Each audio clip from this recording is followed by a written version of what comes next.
बिस्मिल्लाहिर्रहमानिर्रहीम अस्सलाम वालेकुम। This is Imran Ahmed. Vaccinator test की तैयारी में पाण एक इम्पोर्टेंट टॉपिक अॼु पढ़ंदासीं। तमामु VIP टॉपिक है, ठीक है। सो इन टॉपिक के पढ़ने खां पोइ काफ़ी तव्हांजा MCQs क्लियर थी वेंदा। सो टॉपिक जो नालो छा आहे basically active immunity versus passive immunity. हाणे तव्हां ॿुधो हूंदो एक्टिव वाइज़ पैसिव वाइज़, ठीकु आहे, लेकिन हिते थोरो ॿियो केस आहे, ठीकु आहे, पाण सम्झंदासीं हिनखे। एक्टिव इम्यूनिटी जे बारे में पढ़ंदासीं ऐं ॿियो छा जे बारे में, पैसिव इम्यूनिटी। सो वैक्सीनेटर टेस्ट BPS 6 सिंध जो अकेडमी। थोरो मां तव्हांखे हाणे इम्यूनिटी जो कॉन्सेप्ट हिते ॾेई छॾियां त बेसिकली जेका वैक्सीन असां हणंदा आहियूं, ठीकु आहे, वैक्सीन छा डेवलप कंदी आहे बॉडी में, वैक्सीन डेवलप कंदी आहे इम्यूनिटी। छा डेवलप कंदी आहे, इम्यूनिटी। हाणे जेका इहा इम्यूनिटी आहे बेसिकली एंटीबॉडीज़ जी फॉर्म में हूंदी आहे। मतिलबु जेके बि असांजे जिस्म जे अंदरि बैक्टीरिया वायरस या पैथोजन्स हूंदा आहिनि, बीमारियूं काज़ कंदा आहिनि, ठीकु आहे। सो वैक्सीन जॾहिं असां हणंदा आहियूं त एंटीबॉडीज़ डेवलप थींदी आहे, इम्यूनिटी डेवलप थींदी आहे, ऐं पोइ उहा जेका असां वटि जर्म्स हूंदा आहिनि, वायरसिस मरी वेंदा आहिनि ऐं असांखे प्रोटेक्शन मिली वेंदी आहे। सो बेसिकली इहो थोरो घणो कॉन्सेप्ट आहे इम्यूनिटी जो, लेकिन पाण खे थोरो डिटेल सां पढ़ूं था पिया। हाणे हिते इंट्रोडक्शन में ई जेको आहे मां डेफिनेशन लिखी छॾी आहे कंहिंजी इम्यूनिटी जी, ठीकु आहे। मूंखे बार बार वैक्सीन यादि अचे थी, अलाए छो इम्यूनिटी जी जेका थी। अच्छा ॾिसो, हाणे हिते मां डेफिनेशन क्लियर करे छॾी आहे। त बेसिकली इम्यूनिटी छा आहे, इम्यूनिटी जेको आहे न बॉडी जी असांजी जी एबिलिटी आहे, ठीकु आहे, जेका हेल्प कंदी आहे रेज़िस्ट करण में, ऐं ॿियो फाइट अगेंस्ट डिज़ीज़िस, मतिलबु कि जेके बैक्टीरिया वायरस पैथोजन्स बीमारियूं काज़ कंदा आहिनि उन्हनि जे ख़िलाफ़ु रेज़िस्ट कंदी आहे इम्यूनिटी। ऐं ॿियो छा कंदी आहे, बीमारियुनि जे ख़िलाफ़ु उनखे मतिलबु कि किल करे छॾींदी आहे, ख़तमु करे छॾींदी आहे, उनजे असर खे ख़तमु कंदी आहे इम्यूनिटी, ऐं असां बीमारियुनि खां बची वेंदा आहियूं through the help of vaccination, ठीकु आहे। So immunity is the body's ability to resist and fight diseases caused by bacteria viruses and other pathogens. ऐं वैक्सीनेशन इम्यूनिटी जा घणा टाइप्स आहिनि, 2 टाइप्स आहिनि, ठीकु आहे। जेकॾहिं मां भुलां इम्यूनिटी जी जॻह ते वैक्सीन चवणा त दिलि में न कजो, ठीकु आहे। बार बार वैक्सीन मुंहिंजो मुंहिंजो नालो अचे थो पियो। There are 2 main types of immunity, 2 type आहिनि, एक्टिव इम्यूनिटी ऐं ॿियो पैसिव इम्यूनिटी। अच्छा जी, हाणे जेका असां वटि टाइप्स आहिनि, ठीकु आहे, एक्टिव इम्यूनिटी जा बि टाइप्स आहिनि। छा आहिनि, टाइप्स आहिनि, ठीकु आहे। हिकु हूंदी आहे असां वटि नेचुरल एक्टिव इम्यूनिटी, ॿी हूंदी आहे आर्टिफिशियल एक्टिव इम्यूनिटी। हाणे छा थींदो आहे, जेका नेचुरल एक्टिव इम्यूनिटी आहे, ठीकु आहे, कुदरती जेका एक्टिव इम्यूनिटी आहे, उनमें छा थींदो आहे, इहा तॾहिं प्रोड्यूस थींदी आहे, डेवलप थींदी आहे when a person becomes infected with a disease. मतिलबु को बि पर्सन आहे उनखे जेका डिज़ीज़ आहे उन सां इन्फेक्शन थियो आहे, ठीकु आहे, ऐं जॾहिं उहो पर्सन उन बीमारी खां रिकवर कंदो आहे, मुकमल सिहतयाब थी वेंदो आहे, तॾहिं छा डेवलप थींदी आहे उनजे जिस्म में नेचुरल एक्टिव इम्यूनिटी। छा डेवलप थींदी आहे, नेचुरल एक्टिव इम्यूनिटी। मतिलबु कंहिं बि शख़्स खे का डिज़ीज़ लॻी ऐं डिज़ीज़ लॻण खां पोइ सिहतयाब थी वियो त उन में ऑटोमेटिक छा अची वेंदी आहे, नेचुरल एक्टिव इम्यूनिटी। मतिलबु अॻिए दफ़ा जेको आहे मतिलबु एंटीबॉडीज़ उनजा ठही आहे उन बीमारी जे ख़िलाफ़ु, अॻियां जेको आहे त उहे पैथोजन्स या जेको आहे वायरस बैक्टीरिया उनखे असरु न कंदा। लेट सपोज़ मीज़ल्स इन्फेक्शन थी वियो, चिकन पॉक्स इन्फेक्शन थी वियो, ठीकु आहे। रिकवरी खां पोइ बॉडी छा कंदी आहे, डेवलप कंदी आहे एंटीबॉडीज़ ऐं मेमरी सेल्स एंटीबॉडीज़ कंहिं में डेवलप थींदा, नेचुरल एक्टिव इम्यूनिटी में, यादि रखी छॾिजो। उनखां पोइ असां वटि आहे जी आर्टिफिशियल एक्टिव इम्यूनिटी। आर्टिफिशियल मतिलबु कुदरती नाम हथरादू, ठीकु आहे।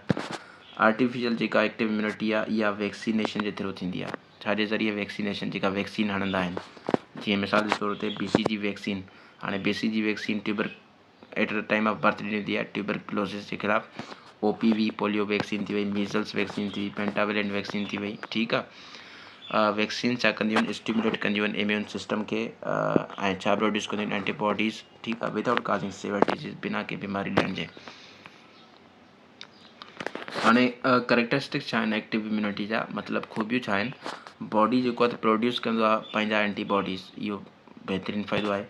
इन में जेको आहे न डेज़ बि लॻी सघे था, वीक्स बि लॻी सघनि था डेवलप थियण में, एक्टिव नेचुरल इम्यूनिटी में। Memory sales active immunity produce थींदा आहिनि, लॉन्ग लास्टिंग, तमामु ज़्यादा अरसे ताईं प्रोटेक्शन मिली वेंदी आहे जिस्म खे। वैक्सीनेशन प्रोवाइड्स एक्टिव इम्यूनिटी, ठीकु आहे। हाणे पैसिव इम्यूनिटी छा हूंदी आहे, पैसिव इम्यूनिटी सम्झो थोरो हिनखे। हाणे तव्हांखे मां हिकु मिसाल ॾियां थो पियो। हिकु बंदो आहे जेकॾहिं सिगरेट पीए थो, ठीकु आहे, सिगरेट छिके थो पियो, त उहो छा थी वियो, एक्टिव स्मोकर थी वियो। हाणे उनजे साइड में हिकिड़ो उनजो दोस्त वेठो आहे न, ठीकु आहे, उहो सिगरेट त नथो छिके, लेकिन सिगरेट जा धुआं जेको आहे त जेको उनजो दोस्त छिके थो पियो सिगरेट, उनजा धुआं उनखे लॻनि था पिया, मतिलबु उनखे बि नुक़सानु पहुचे थो। सो जेको उनजो दोस्त हूंदो न, उहो छा थी वेंदो, पैसिव स्मोकर थी वेंदो। छा थी वेंदो, पैसिव स्मोकर थी वेंदो। ठीकु आहे। सो पैसिव, अच्छा जी, त पैसिव इम्यूनिटी छा आहे? पैसिव इम्यूनिटी जेको आहे तॾहिं डेवलप थींदी आहे जॾहिं रेडीमेड जेका एंटीबॉडीज़ आहिनि, ठहियल ठुकल एंटीबॉडीज़ आहिनि, उहे ट्रांसफ़र कया वेंदा आहिनि कंहिं ॿिए सोर्स खां, ठीकु आहे, टू अ पर्सन, ठीकु आहे, इन्फेक्टेड पर्सन में जॾहिं उहे ट्रांसफ़र कया वेंदा आहिनि, त जेको आहे बॉडी आहे इहा एंटीबॉडीज़ न ठाहींदी आहे पंहिंजो पाण, ठीकु आहे, मतिलबु उहे ट्रांसफ़र कया वञे था ॿाहिरें तरफ़ खां, ठीकु आहे। सो प्रोटेक्शन जेको आहे त लाज़मी आहे, ऐं हीअ जेको आहे त टेम्परेरी आर्ज़ी आहे, यादि रखी छॾिजो, ठीकु आहे, हू लॉन्ग लास्टिंग इहो नेचुरल वारो। हाणे हिन जा बि टाइप्स हूंदा आहिनि पैसिव इम्यूनिटी जा, जीअं नेचुरल पैसिव इम्यूनिटी आहे, एंटीबॉडीज़ पास थींदा आहिनि फ्राम मदर टू बेबी, ठीकु आहे, इहा नेचुरल पैसिव इम्यूनिटी आहे। मिसाल जे तौर ते जेको प्लेसेंटा ऑर्गन हूंदो आहे माउ जे अंदरि, ठीकु आहे, during pregnancy through breast milk, ठीकु आहे, आफ्टर बर्थ, कोलोस्ट्रम जेको हूंदो आहे। उनखां पोइ नेक्स्ट आहे आर्टिफिशियल पैसिव इम्यूनिटी, ठीकु आहे। हिन में छा हूंदो आहे, रेडीमेड एंटीबॉडीज़ मेडिकली ॾिना वेंदा आहिनि, जीअं इम्यूनोग्लोबिन इंजेक्शन थी विया, एंटीटॉक्सिन्स थी विया, रेबीज़ इम्यूनोग्लोबिन थी वियो, टेटनस इम्यूनोग्लोबुलिन थी वियो, ठीकु आहे, ग्लोबुलिन आहे इहो।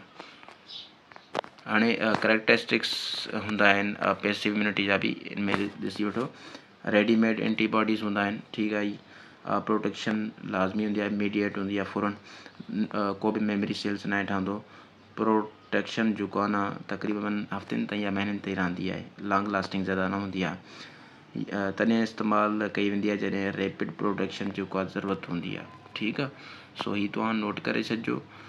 अच्छा जी, सभ खां पहिरियों त मूंखे तव्हां जेको आहे त फीडबैक ॾींदा हिन लेक्चर जे बारे में, ठीकु आहे, मां हिनखे थोरो ट्रा करे थो वठां।